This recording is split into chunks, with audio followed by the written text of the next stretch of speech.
जय माता दी। श्री शिवाय नमस्तुभ्यम। नवरात्रि के अब अंतिम ही दिन बचे हैं। इन दिनों को छोड़ना नहीं, आपसे अनुरोध है।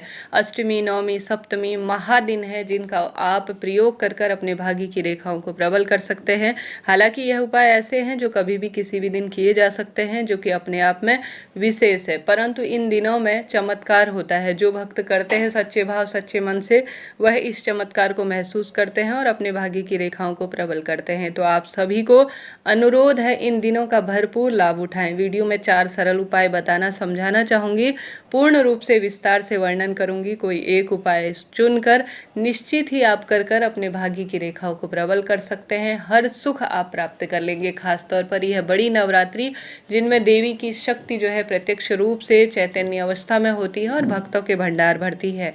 तो आप सभी को इस पावन पवित्र दिव्य सोमवार के दिन या जो है सप्तमी, अष्टमी, नवमी जब भी समय मिले आपको करना ही है। यह उपाय आप घर पर भी कर सकते हैं। कैसे करना है सुनिए। प्रथम उपाय जो सबसे सरल है, गुरुजी कहते हैं, हाल की ही कथा में, ज़्यादा दिन नहीं हुए इस उपाय को बताए हुए, गुरुजी कहते हैं आप सभी को जो है 9 लाल फूल और 5 सफ़ेद फूल लेने हैं। ठीक है, 9 लाल फूल और 5 सफ़ेद फूल। आप इन फूलों को कोई से भी ले सकते हैं, बस ध्यान रहे टूटे फूटे खंडित ना हो, साफ सुथरी अवस्था में होने चाहिए। 9 लाल फूल लेने हैं और 5 सफ़ेद फूल लेने हैं।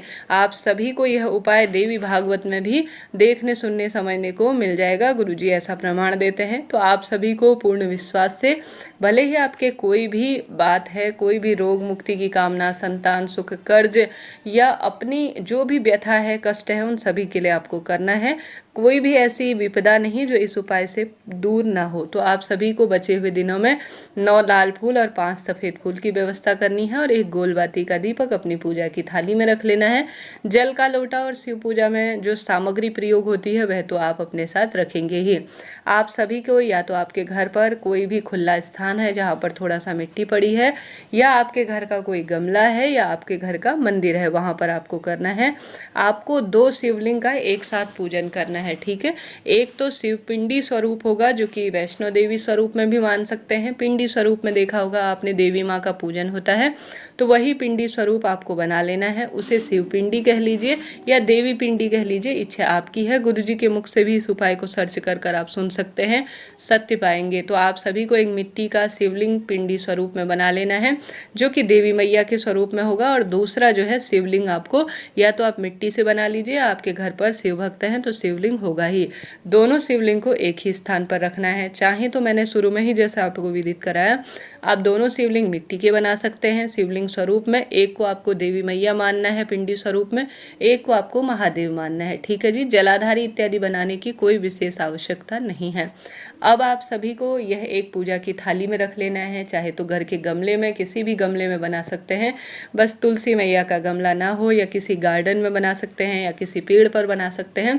इच्छा शक्ति आपकी है। आपको लाल पीले रंग के कपड़ों का चयन कर लेना है। सबसे पहले पूजा में पूर्व या उत्तर दिशा की ओर मुख करना है पूर्ण रूप से। अगर आप सुहागिन महिला हैं तो श्रृंगार करें, अत्यधिक शुभ है। अब आप मनोकामना बोले कि हे महादेव, हे पिंडी स्वरूप माता रानी, आपका यह चमत्कारी दिव्य उपाय जो कि महादेव द्वारा अपने आप में विदित है और देवी भागवत पुराण में जिसका वर्णन मिलता है, वह करने जा रही हूँ। मुझे पुत्र रत्न की प्राप्ति चाहिए, या मुझे मनचाहा विवाह, नौकरी, ट्रांसफर, रोग, कर्ज, जो भी आपकी समस्या है सभी कहें। संकल्प लेने के बाद आप सभी से हो सके तो संकल्प लें, नहीं तो कोई दिक्कत नहीं। आप सभी सिर्फ हाथ जोड़कर प्रार्थना करें। उसके बाद एक जो है आप शिवपिंडी बना रखे हैं उसका पूजन शुरू करें। उसमें जल चढ़ाएं। उसके बाद दूध, दही, घी, शक्कर, शहद, अगर आपने पंचामृत की व्यवस्था कर रखी है तो वह चढ़ाएं, नहीं तो जैसा है जो है जिस स्वरूप में है महादेव और देवी मैया का दिया हुआ है, उन्हें उनकी शिवपिंडी पर आपको समर्पित करना है। अब जो आपने ध्यान देने योग्य बात है, जो आपने देवी मैया के नाम का जो शिव जो है पिंडी स्वरूप बना रखा है, उसमें आपको 9 लाल फूल चढ़ाने हैं। ठीक है, जो आपने देवी मैया का जो बना रखा है ना पिंडी स्वरूप, उसमें आपको लाल फूल 9 चढ़ाने हैं। कितने चढ़ाने हैं? 9।